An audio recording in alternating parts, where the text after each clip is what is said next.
right now from Third is Annette Soul, and as I alluded to, there's a lot of stuff that you are going to be touching on, right?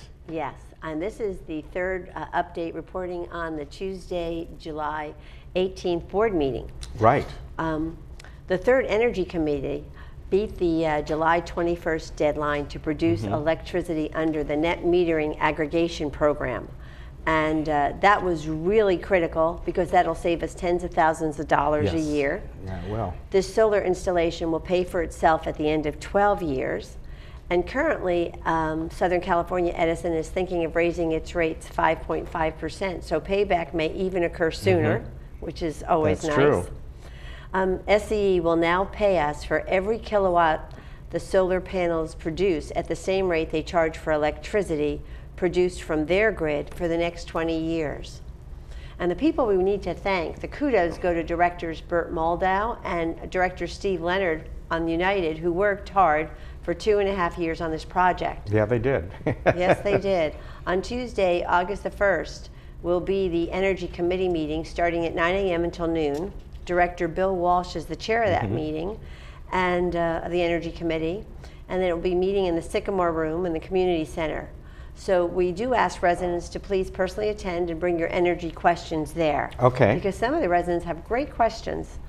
Wei Ming was a former Third director, and now she's an advisor, and she contributed numerous hours on this project along with VMS's Ernesto Munoz, Mark Stahl, and Brad Hudson. So we were very thrilled that all of this was met at the deadline. That was critical for us. Yeah, We're definitely. thrilled. The other thing I'd like to report upon is our water. James Tung, who's a director here on the Third, reported that the El Toro Water District has resumed 100% irrigation in May, which means that it's lifted up the ban on all the drought on the waterings. So beginning on September the 17th, the newest addition is in Gate 9, there'll be a 1-year recycled water pipe installation project, which is scheduled to start. And so it's projected to keep the water budget flat due to the recycled water and the drought plantings, which will be continuing. Very good. Now, one of the things I'm really excited about is the security gates for 7, 8, 9, and 14. They'll be getting the gate arms in fiscal year 18. And also in fiscal year 18, consideration will be given to the possibility of merging gates 10 and 11. And this would result in a cost savings of $250,000 annually. The design for gates 10 and 11 will be next year, and it's not set in concrete, so it'll be just lots of discussion on that. And installation will occur in 2019. Gate 12 is not a residential gate, and it will be designed next year and installed in 2019. Okay. So there's a lot of, there'll be a lot of discussion on Yeah, that. exactly, yes. Residents should note improved broadband with the installation of the newer satellite antenna. That just went in on July 17th. So residents will need the latest modem for this benefit. Broadband will do the upgrade of the modem at no charge, and broadband is currently working on this upgrade. So just for people to know. Yeah, that'll be nice, definitely. Yes. That'll be a welcome benefit to a lot of people.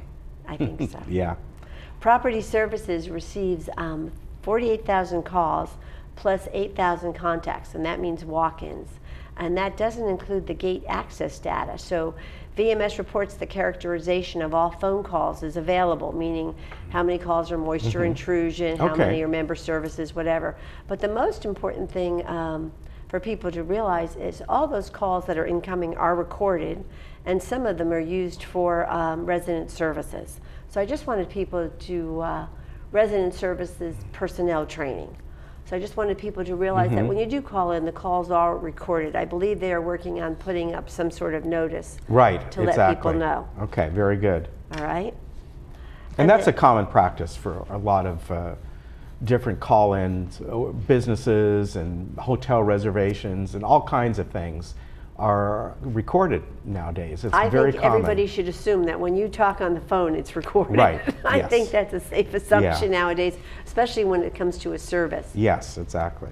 Village Management Services CEO, security, and IT folks are urging all residents to use Dwelling Live to register their guests. This online system is available 24/7, 7 days a week, And it's available on your desktop, your tablet, or your smartphone.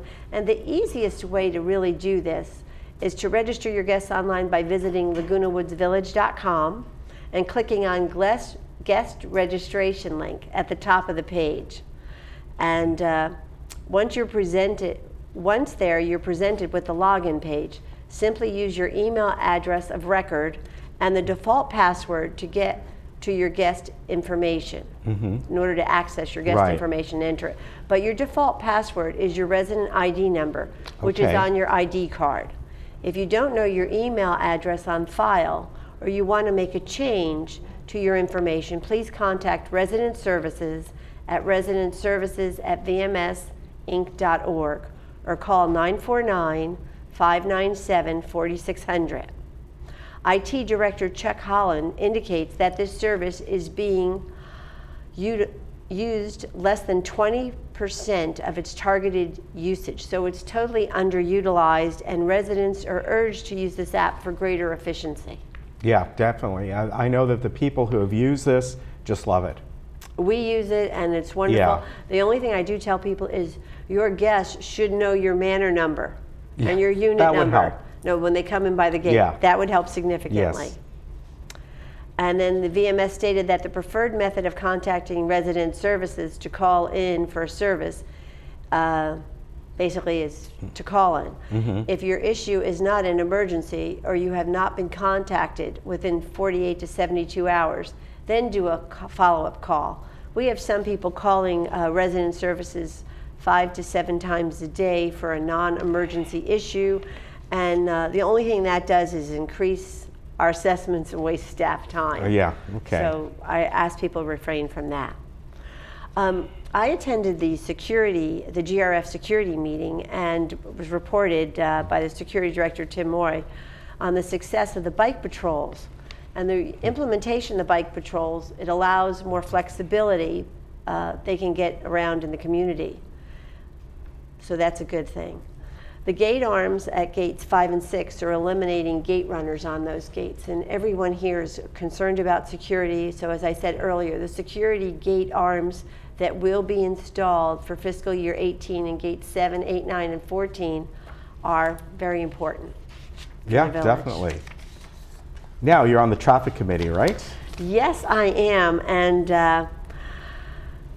most of the data collected on the traffic committee shows that the traffic accidents that occur in the village are due to backing up or backing out. So please be mindful when performing these tasks, and if your vehicle has the new rear view technology to assist you with backing up, please use it. Yeah, that's really helpful. I know a lot of vehicles that people may still have here don't have that, but having those rear view cameras is just remarkable. Yes. It makes a big difference.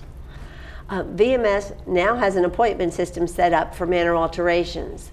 For information on setting up an appointment, email your questions to alterations@vmsinc.org or call 949-597-4616 or visit the alterations desk in the community center. The Manor Alterations Division is here to assist you in remodeling your home and making the process as straightforward and timely as possible. The other thing that was mentioned at the board meeting was the bulky items pickup. It appears that some people are putting out their bulky items too early, not just the night before or prior to 7:30 a.m. on the day of pickup, and they're supposed to put them back where their trash area pickup is, around there, or out in front of that area. So please do not take items out on early Friday evening or before 7:30 a.m. on Saturday. Check with the city regarding the type of televisions, analog, Waste Management will pick up. I know as we make this transition from analog to digital.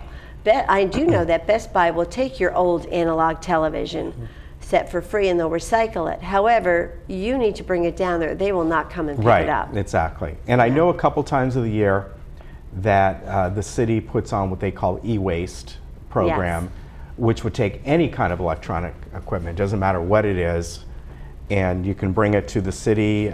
They announce where it's going to be and so on. And I think the last time they did it actually at one of the local churches. But when we announced that, that's anything like that. Any old TVs, radios, computers. People still have radios? I don't know. But you know what I'm saying, anything like that. Walkie-talkies, I'll take those too. And usually a couple times of the year, and we'll announce that when that happens. Thank you. That would be great if it happens soon. The landscaping reported tree grinding has resumed in the village. And right now we're also doing paving, grinding, and resurfacing work has begun in cul-de-sac 222 area. We have, the third board has set aside additional funds for concrete repair, for sidewalk repair. Right. We felt that before we were reacting, and now we're trying to be proactive on that. So if you do notice that there's a crack in your concrete, please make sure that you report it. We don't want people tripping in the village. Under the new business at our future board meetings, there was discussion of charging members for missed appointments. This charge would cover employee time, travel, and vehicle costs. Sometimes people in the village make appointments, the employee shows up, and they forgot about it, and they're off playing tennis or something. So we need to be mindful of the employee's time. I am chairing the Garden Villa Golf Cart Parking Task Force. Currently, we're in the process of committee selection and securing all Garden Villa garage plans. And someone from the Garden Villas will definitely be on that committee. And I've gotten a whole list of people from in the Gate 11 area who are engineers and stuff that have given me a list of names that said that they'd be interested in assisting. So I'm thrilled with everybody's concern for always making the village a better place. Yeah, very good. And we certainly appreciate your time on the board. I know all the board members put in a lot. Thank you. And it's volunteer. We want to stress that, right? Thank you so much. Yeah, and thank you for coming on. We really appreciate it. And as I said, you know, if you have bulky items and electronic items, if you're ever unsure, you can call Waste Management, you can call the city, you can call Resident Services here and ask them, and they will help you out. If I have time for just one more thing, I was the third board member for the resident orientation, which was just held last Friday. And we have so many people coming into the village now who also work at night, so we try to have at least every other month or every third month, one in the evening. Right, but you get this great package, which is incredible, and it's loaded with information. And one of the things that happened too is they also have Sherry Horn, who was the mayor. She came and spoke. That's nice. It was wonderful. She gave so many she gave out so much valuable information. As a matter of fact, she is doing Meet the Mayor today, 1:30 to 5 at City Hall. Very nice. So yeah, I know she does that once a month. And I would like, if you have any questions about the city, you can go down there and talk to her. But the other thing that was brought up was there is a ambulance service that's available for people, and I was not really aware of that. Yeah, I have heard of that with Care Ambulance, and it is something that honestly I forget the price, but you can sort of it's like a plan. You can prepay. They have different plans. Yeah, yeah. And she had even spoken to the fact that she had foot surgery. The mayor had spoken to the fact that she had foot surgery, and she was on this plan, and they actually, since she lived in a Garden Villa, they actually carried her up because the elevators weren't working. Wow. So you have to be, I was thrilled with that. Yeah. Yeah, you can find out more about that. As I said, I don't know that there's different pricing and all, but. Yes.